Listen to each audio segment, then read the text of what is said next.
नमस्कार विद्यार्थी मित्रांनो, व्यंकटेश एज्युकेशन अँड संस्कृती या आपल्या चॅनलवर सर्वांचे सहर्ष स्वागत आहे। आजच्या व्हिडिओमध्ये आपण सर्व शालेय स्पर्धा परीक्षा इयत्ता 4 विषय बुद्धिमत्ता याची आपण सराव प्रश्नपत्रिका आजच्या व्हिडिओमध्ये सोडवून घेणार आहोत।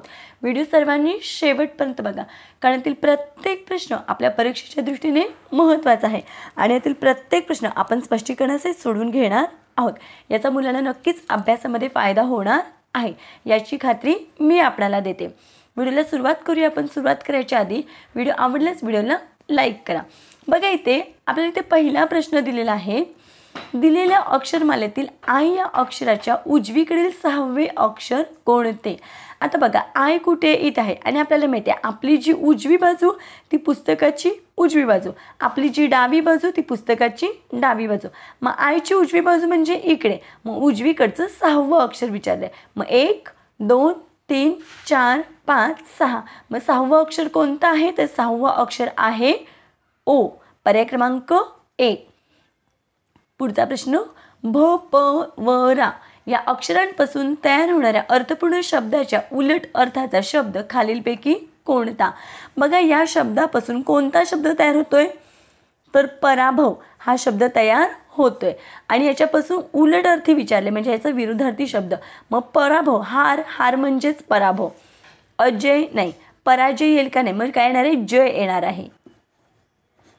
काय येणार आहे? कारण पराजय हा सुद्धा पराभवचाच समानार्थी शब्द आहे, आपल्याला विरुद्धार्थी पाहिजे। मग जय पराभव, पराभव म्हणजे हरणे, जय म्हणजे जिंकणे, म्हणून आपल्या या प्रश्नाचं उत्तर आहे पर्याय क्रमांक 2।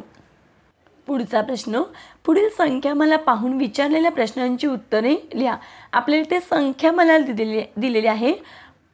प्रश्न बघूया, वरील संख्यामालेत सर्वात मोठ्या व सर्वात लहान संख्येतील फरक किती?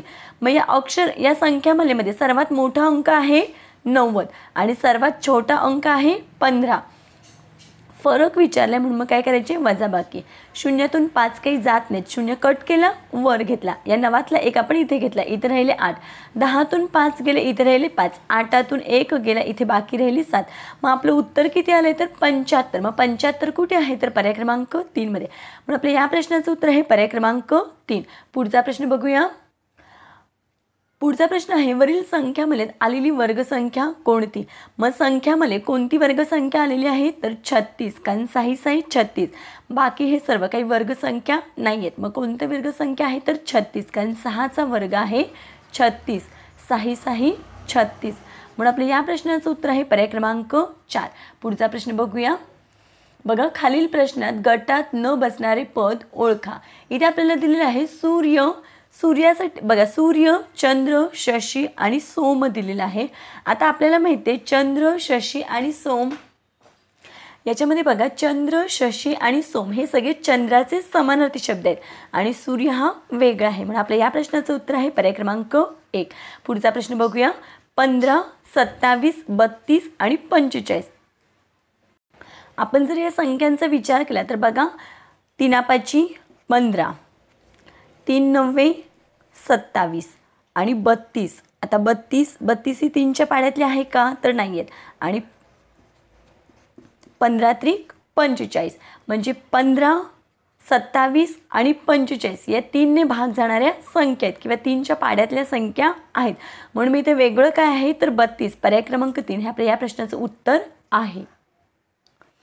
या प्रश्नामध्ये सुद्धा आपल्याला काय करायचं आहे? तर वेगळाच गटात न बसणारं शोधायचं आहे। मग बघा, इथे 3 आहेत, इथे 3 आहेत ठराविक अंतरावर, आणि इथे मात्र ह्यांतलं अंतर, इथे पण 3च आहेत, पण इथे अंतर काय आहे? कमी आहे। इथे ठराविक अंतरावर काय आहे? 3 आहेत आणि हे जवळजवळ आहे, म्हणून मी इथे काय आहे? आपलं उत्तर पर्याय क्रमांक 3 हे वेगळं आहे। पुढचा प्रश्न बघूया। 33 मध्ये सुद्धा तेच आहे। बघा, खाणाखुणा, अंगत पंगत, थाटमाट आणि सरदार। खाणाखुणा, अंगत पंगत आणि थाटमाट हे जोड शब्द आहेत आणि सरदार हा काय आहे? वेगळा शब्द आहे, म्हणून मी आपलं उत्तर आहे पर्याय क्रमांक 4।